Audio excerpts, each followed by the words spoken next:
ஆச்சாரிய ஸ்ரீமணிய திருவேங்கடம் திருவேங்கடமுடைய ராமானுஜத்தை ஈடுபட்ட விஷயத்தை அடியேன் விண்ணப்பிக்கிறேன். ராமானுஜர் மனத்துல சிஷ்யர்களோட எழுந்தருள் இருக்கிறப்ப யாராவது திருமலையில போய் புஷ்ப கைங்கரியம் பண்றடா அப்படின்னு கேட்கிறார். அப்ப அது காட்டில் வேங்கடமா இருக்கிறதுனால யாருமே அடியன் போறேன் சுவாமி யாருமே சொல்லல. அப்ப ஒரே ஒருத்தர் அனந்தாழ்வார் மட்டும் அடியன் போறேன் சுவாமி அப்படின்னு சொல்றார். அப்படின்னு நீரே ஆண் பிள்ளை அப்படின்னு சொல்றார். அவர் மறுநாள் காத்தால அவரும் அவரோட பத்தினியும் சேர்ந்து திருமலைக்கு போறா. அப்ப நந்தவனம் அமைக்கணும்னா முதல்ல கிணறு வெட்டலாம். அப்ப கிணறு வெட்டி அந்த மண்ணை கூடையில வச்சு அவரோட பத்தினியை கிட்ட கொடுக்குறார். அவ போய் கொட்டிட்டு வரா. அப்ப திருவேங்கடமுடைய ஒரு சின்ன பையனோட ரூபத்துல அடியேன் போய் கொட்டுறேன் அப்படின்னு அந்த மண்ணை வாங்கி அவரு போய் கொட்டிட்டு இருக்கார். என்ன சீக்கிரம் வந்திருக்கா அப்படின்னு அனந்தாழ்வான் கேட்கிறப்ப ஒரு பையன் உதவி செய்ய வந்திருக்கான் அப்படின்னு சொல்றார். என்னோட ஆச்சாரிய கைங்கரியத்துல யாரு குறுக்கிடுறது அப்படின்னு அவர் அவரோட கையில அந்த கடப்பாறை எடுத்து தூக்கி வீசுறார். அப்ப அந்த கடப்பாறை அந்த பையனோட தாவாக்கட்டையில ரத்தம் வர ஆரம்பிச்சிருக்கு.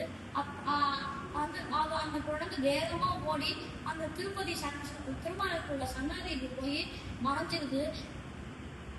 அப்புறம் திருவேங்கடமுடையான போய் பார்த்தாலும் தெரியுது அவரோட காவாக்கட்டையிலேருந்து ரத்தம் வருது. பெருமாளே வந்திருக்கார், அது தெரியாம அடிச்சுட்டேனேன்னு அனந்தாழ்வன் மன்னிப்பு கேட்கிறார். அப்ப அவருக்கு அந்த அனந்தாழ்வான் பச்சைக்கற்பூர் எடுத்து அர்ச்சக சுவாமிகிட்ட கொடுக்குறார். அவர் காவாக்கட்டையில தடவைறார். அந்த இடத்துல கழுவமா இருக்கு வெள்ளையா. அதுதான் கேட்டா அனந்தாழ்வான் கைங்கரியம் அப்படின்னு சொல்லுவா. அந்த கடப்பாறைய இன்னும் திருமலையில நீங்க சேவிக்கலாம். இன்னொரு நாள் அவர் புஷ்பெல்லாம் கொடுத்துட்டு இருக்க. அப்ப கோவில்ல கைங்கரியங்கள பெருமாள் இப்பயே உங்களை கூப்பிடுறார் அப்படின்னு சொல்றார். அவர் அது காதலே வாங்கிக்கல. மொத்தம் முழு புஷ்பத்தையும் கொடுத்து முடிச்சு அதை எடுத்து கூடையில வச்சுட்டு கூடையில வச்சுட்டு திருமலைக்கு சன்னதிக்கு கொண்டு போவார். நீங்க கொடுத்த வாழை எனக்கு வேண்டாம் அப்படின்னு சொல்றார். நான் கூப்பிடுறப்ப ஏன் வரல, அதனால நீ கொடுத்த வாழை எனக்கு வேண்டாம் அப்படின்னு சொல்றார். நீனும் இந்த மலைக்கு வந்தே இல்ல, நானும் வந்தேரி. நீ நேற்றுக்கு வந்தேன்னா நான் இன்னைக்கு வந்தேன். வராக பெருமாள் தான் ஆதி காலத்துலேருந்து இங்க இருக்க. என்னோட ஆச்சாரிய நிகழ்கால தான் இங்க வந்திருக்கேன். நீ சாத்திகம் இருக்குன்னா சாத்திகம் இல்லாட்டி போ அப்படின்னு அவர் வந்துடுற. அவர் அனந்தாழ்வான் கூப்பிடுறார். திரும்ப அவர் அவரோட ஆச்சாரிய பக்தியை சோதிக்கிறதுக்காக தான் பண்ணேன், நீ அதில் வெற்றி கண்டுட்ட அப்படின்னு சொல்றார். அப்புறம் அனந்தாழ்வான் அவரோட கைங்கரியத்தை தொடங்குற. இன்னொரு வைபவத்தை அனுபவிக்கலாம். ஒரு நாள் தொண்டவாளன் சக்கரவர்த்தின்னு ஒருத்தர் இருக்க. அவர் தினந்தோறுமே சுரங்கப்பாதை வழியா திருவேங்கடமுடையான சேவிப்பார். அவர்கிட்ட திருவேங்கடமுடையான அச்சைய மறைச்சிருந்து பேசுவார். அப்ப பக்கத்து நாட்டுல இருந்து போர் புரியவரா அப்படின்னு அந்த தொண்டவாளன் சக்கரவர்த்தி கேட்கிற திருவேங்கடமுடையான்ட்ட தாங்கிட்ட இருக்கிற திருவள்ளி திருச்சக்கரண்டையும் அவர்கிட்ட கொடுத்துடுறார். அவர் போர் புரிய போயிட்டார். கொஞ்ச நாள் ஆக இது என்ன பெருமாள்னே தெரியல. சில பேர் பெருமாளுங்கிறா, சில பேர் வேற தேவதாந்திரங்கள்னு சொல்றான். அப்ப ராமானுஜர் அந்த மலைக்கு எழுந்துள்ளார். அப்ப அவர் சொல்றார், என்ன ஆச்சு அப்படின்னு கேட்கிறார். இது பெருமாளோ இல்ல வேற தேவதாந்திரங்களான்னு கேட்கிறார்.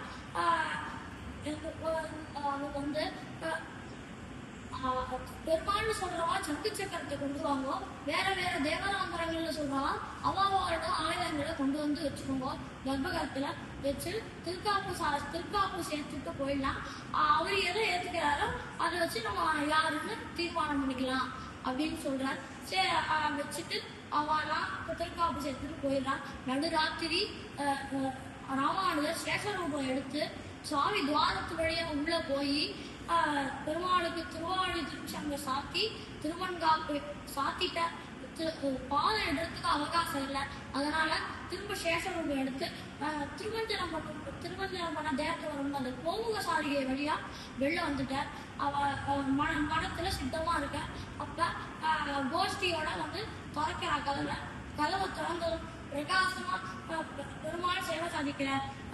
திருவேங்கடமுடையான் சேவை சாதிக்கிறார். அப்புறமா எல்லாரும் பெருமாள் அப்படின்னு சொல்றான்.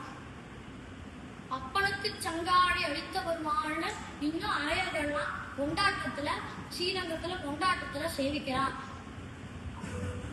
இன்னொரு கதையை அனுபவிக்கலாம்.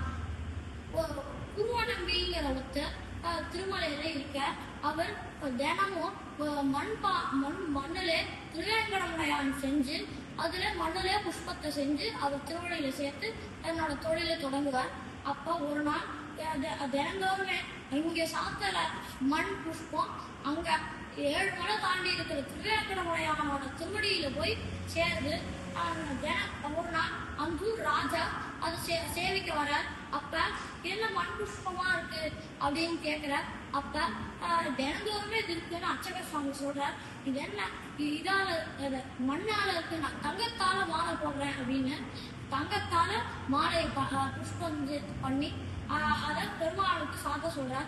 அன்னைக்கு ராத்திரியே அர்ச்சக சுவாமியோட கனவுல இந்த கர்வத்தால போட்ட தங்க மாலை என் கழுத்தை கணக்குது, அதை கழட்டிடு அப்படின்னு சொல்றார். அதை என் பக்தன் குருநம்பி சேர்த்த மாலையை தான் நான் ஏத்துக்கிறேன் அப்படின்னு சொல்றப்ப அந்த மறுநாள் வந்து அதை கழட்டிட்டார். நம்ம எந்த விஷயம் செய்யலாம், என்ன கைங்கரியம் செய்யலாம்னாலும் கர்வத்தோட செய்யாம பக்தியோட செய்யலாம். அப்படி செஞ்சா என்ன கைங்கரியமா என்னதான் இருந்தாலும் பெருமானதயத்துல நாமளும் அந்த ராமானுஜர் திருவடியை பத்தி வீழ்வோம். கர்வம் இல்லாம எல்லா கைகளையும் செஞ்சு அவரோட ராமானுஜர் திருவடியை பத்தி வீழ்வோம். ஆழ்வார் எம்பெருமானா ஜீய திருவடியிலே சொல்லலாம். சிவதே ராமானுஜன்.